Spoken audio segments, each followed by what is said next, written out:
So, how's the return to community hockey been going for you guys? Yeah, really good. We've got all our club stuff started this weekend. Last weekend we had our Intercity Premier Club fire up, which was really good. And we've got the top part of school hockey up and going. For those that aren't sitting in the top part of school hockey, we're also looking at pick-up games for schools that want to get involved or ready to get involved.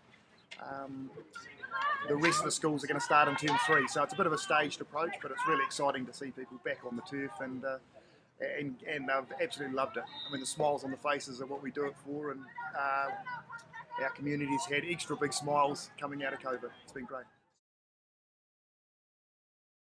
Yeah, it's a really interesting learning for us. We always knew that hockey was really a big part of people's lives, but through that COVID, we did a lot of work in the social media space, and just seeing the stories that were coming up, seeing how the community was looking after each other, and looking at all the comments that certainly indicated they were really missing being back and hanging out as a community was something that they were really looking forward to. So.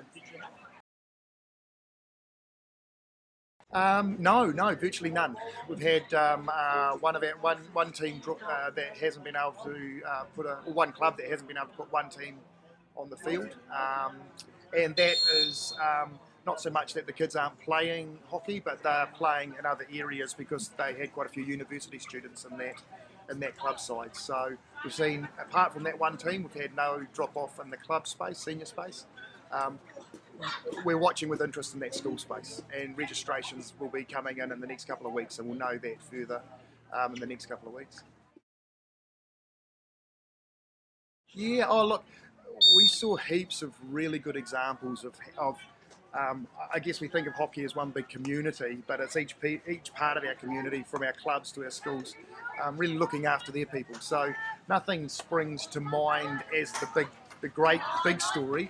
All we had is lots of little stories that were all about clubs, teams looking after those people within their team, and then we saw heaps of stuff happening in that space, from the virtual team meetings and socialising, and to actually teams looking after and saying, hey, if someone can't afford hockey, reach out to us and we're going to make sure you can play. So it was how we looked after each other through that period.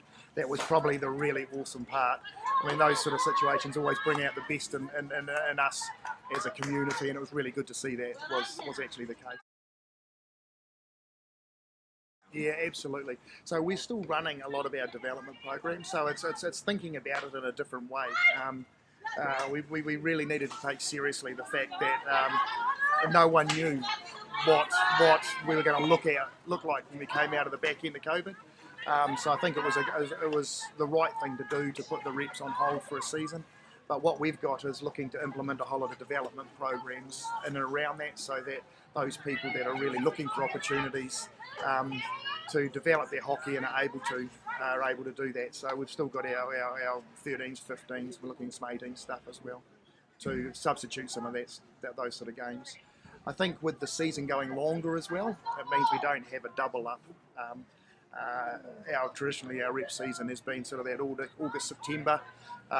If we were to do it traditionally, we would have been having reps in November, December, and considering the surf's up over that time and everyone likes going to the beach, I think it would have been a hard ask anyway, just from a programming point of view.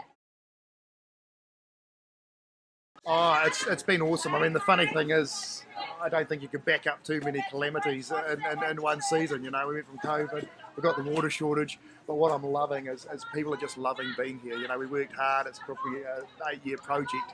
We've worked hard. We've got the place up and running. As you can see, everyone's enjoying it, and they're just loving, I guess, bedding in their new home. Even though we're learning a lot about it now that we're open and we're going full bore, we're certainly learning and breaking a few things, but that's to be expected. Yeah, we're really lucky in that respect. The people that went, certainly before myself, had a real vision for how we create community around hockey, and the centralised model was really important to that. What it allows us to do on a Saturday, Sunday, and through those school competitions is now just have more people on site, so that we get that more of that community feel.